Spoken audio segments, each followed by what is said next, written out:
So the big story is what the Russians think about Pokrovsk and Gerasimov lying to Putin about the success that the Russians are having on the battlefield and so on and so forth. But I want to start by framing it with this. And today it's Sunday, October 26, 2025. Okay, Russians, this is just commentary. Russia and Ukraine are not the same. The war is clear. Russia is the aggressor committing genocide. Ukraine is the victim. Russian troop losses are 2 to 3 times higher. Ukraine civilian deaths 20 to 50 times higher. Okay, so with that, let's first say, okay, civilian deaths. Yeah, it's on Ukrainian land, but they're also targeting civilians, like in a meaningful way, targeting civilians. And then this 2 to 3 times higher figure. Yesterday, I was showing you that Andrew Perpetua, who does the tabulations of like this vehicle was destroyed or that vehicle was destroyed or this artillery system, whatever. He sees the actual videos. Roughly speaking, for each 4 Russians we see killed in combat, we see 1 Ukrainian. Sometimes it's 3 to 1, sometimes 5 to 1, sometimes it's 1 to 1, but on average 4 to 1. So this 2 to 3 times higher thing seems plausible. Maybe it's only twice as high. Maybe it's 1.5. Whatever it is, the comparison between Russian troop losses and civilian deaths, that's really interesting. Okay, overnight, Russia launched, and again, the main point here, I'm going to get to the battlefield. I'll spend most of my time there, but let's get through some of this first. Russia launched 101 attack drones last night. Ukraine air defense shot down 90 of them. 4 locations were hit with the remaining, and they did some damage. Russian drones killed 3 people in Kyiv overnight, a 19-year-old woman, her 46-year-old mother, and another victim still awaiting identification. Another 31 civilians, including 7 children, sustained injuries. And so just to give you some perspective of what this looks like this is the kind of damage that we're seeing like just overnight, right? And they're talking about this here in Kyiv.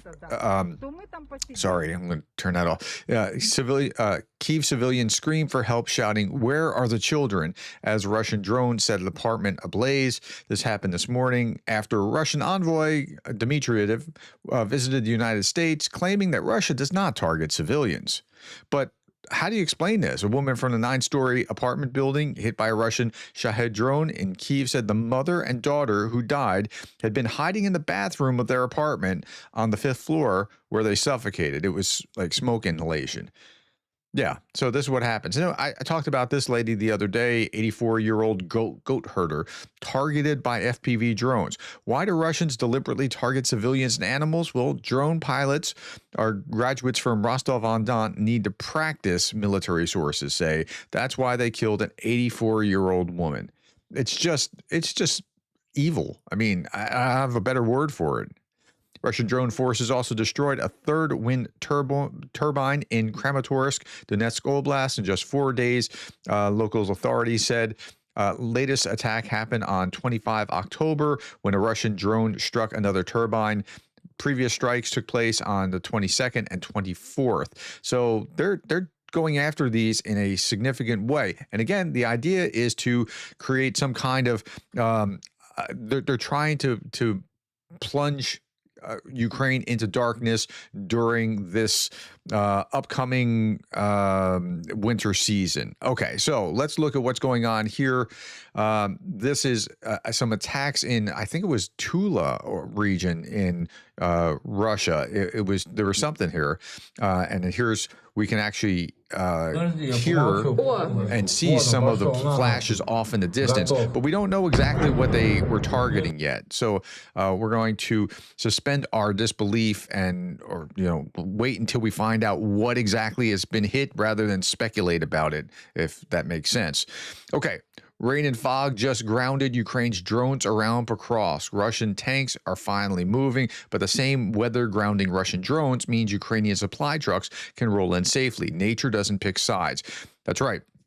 So when the weather's bad, there tend to be more attacks, and there are more attacks because the drone cover is just not there, right? It's just not the same. When the weather's good, the drones are out in full force. So we're going to see that has a lot to do with what's going on the battlefield. Speaking of which, 900 Russian casualties day over day. That's a little bit lower than the average. The average is about 1,000 per day, rough cut. at 954 per day, you'll be to 1 million two.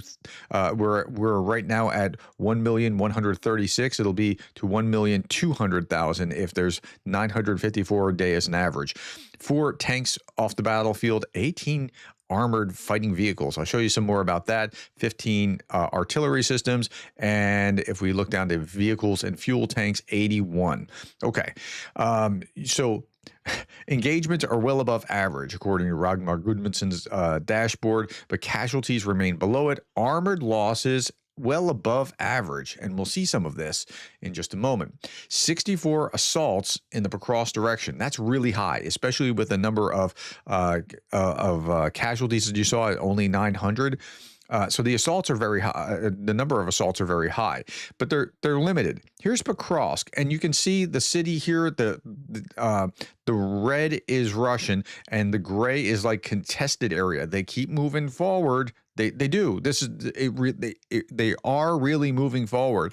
Have they captured it? Have they encircled it? And when I say encircled it, I mean look around here. Have they encircled it? Of course not. The answer is no. But this is Pokrovsk now. This is Pokrovsk a month ago. This is Pokrovsk a month before that. Again, now, a month ago, a month before that. I mean, you can see that they're making some progress, but it's not all over.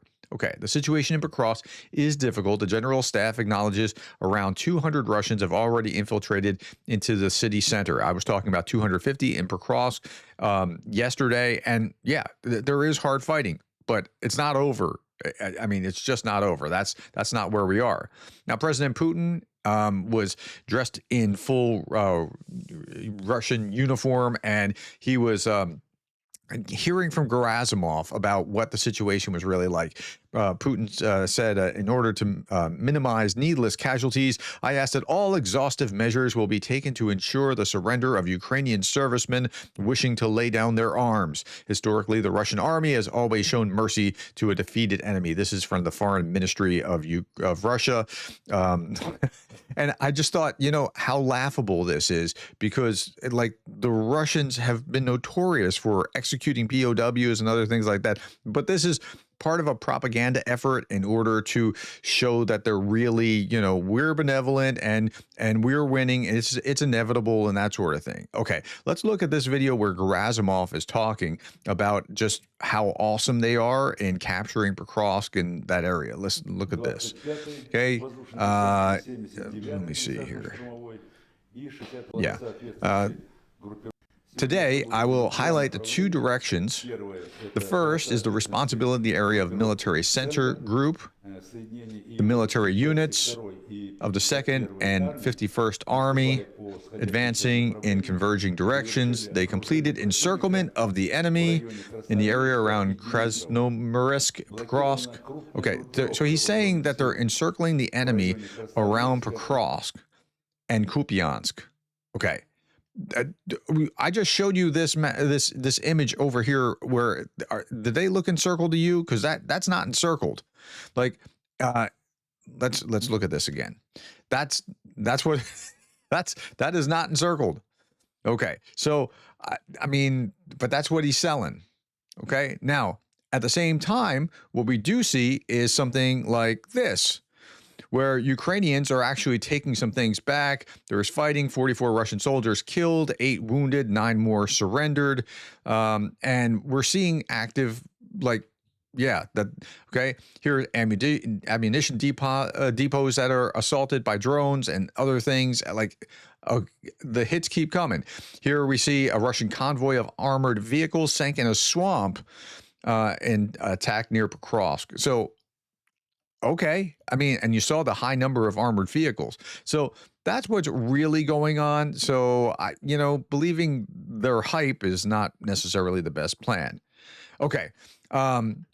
Again, in total, 6 armored vehicles sank in a swamp during today's attack. That's what's going on here. These vehicles.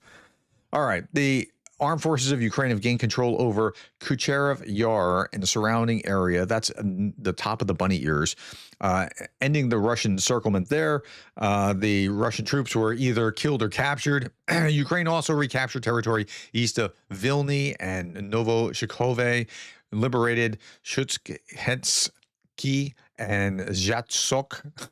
Excuse me if I heard that mispronounced that. Fighting continues near Fedorovivka. Again, there are certain places, especially up around the bunny ears, where Ukraine's doing really well and pushing back. And then it is true that in other areas it's harder, right? The Russians are pushing here, Russians are pushing here, the Ukrainians are pushing here and here. Okay, that's what that amounts to. The situation in the Pokrovsk section or sector. Russian forces push from the south and east against the city using meat waves against fortified Ukrainian positions. Ukrainian forces push against Russian salients in the north, which they liberated the village of Sukisky. Okay, now, again, there's a PR campaign here. Russia is saying, look, we've gotten this done. We did all this. And I don't think that's necessarily true. Here's Jack Keane from the ISW, General Jack Keane. I don't believe Putin's lies. Russia is not winning in Ukraine. Russian dictator Vladimir Putin claims the victory in Ukraine is inevitable. And rejects any peace deal that doesn't give him total control of the eastern part of the country in Donbass. Its military is severely underperforming, and Ukraine's defenses have shown Russian rate of advance, slowed Russia's rate of advance to a literal foot pace. Russia has seized 0.6, that's less than 1%, of Ukraine this year and has lost 1,000 soldiers per day doing it. They're fighting for fields and small towns at extravagant losses they can't sustain. Putin is only still in the game because of Chinese, North Korea, and Iranian support. Yet they're not winning in Ukraine, and if we hold firmly, they never will. Okay, will they take Pokrovsk? Maybe. I mean, but I was worried about them taking Pokrovsk last August, not this past August, but the August before that. I was like, oh no, how long before General Winter gets here to bail them out? So Putin's only hope is now propaganda. 20 Russian paid shills, I saw this in Mariupol, holding up signs like "Stop NATO." Right? Do they really in Mariupol? Are they really concerned about NATO, or is this? Yeah, they're getting paid for it. Here's monster turtle tank. Okay, these turtle tanks are and they look really silly, but there's a reason for that. Regular Russian tanks, this is according to Euromaidan Press, regular Russian tanks take 8 drones to disable it. That's already a resource problem. Okay, 8 drones, but again, drones, $500 drone, or let's say it's 1,000. Let's round up and be as conservative as possible. That's still $8,000 compared to however much the tank costs, which is many, many multiples. The Russians wrapping themselves in metal cages. One turtle tank absorbed dozens of hits before its engine died. Ukraine destroyed everything that day, but barely. So, it may take them extra because getting through to this bizarre-looking contraption. Now, this is some really good news. Ukraine can shoot down Russia's jet-powered glide bombs. They used to have no defense against this, says Air Force spokesman Yuri Inat. These bombs launched from Su-34s behave like cruise missiles and can be intercepted. Yesterday, 2 of the 3 KABs aimed at Odessa were downed, with a third falling harmlessly. So that's a real great innovation. Now, on the other side, before I get to the very last thing, a little shout out to Mike Saunders, graduate Patreon supporter. I do this because I just want to say thank you. I never promised any Patreon supporters that I would, or YouTube members that I would do that. I just want to say thank you because they've encouraged me. I want to encourage them. Okay, last little bit. This is what Russia's doing. I would not believe it if I did not see it from United 24. Russian children will now entertain themselves with replicas of the drones with which they regularly murder entire Ukrainian families. That's right, Shahed drones. So they have replica drones of Shaheds that they're going, Russians made Shahed drone toy. Yeah, and that's what, Merry Christmas. By the way, 61 days till Christmas. So that's all that I have, my friends. Thank you for your time, the likes, the shares, and the subscribes. Put your comments below. I try to read as much as I can. And thank you for being the kind of person who cares about Ukraine.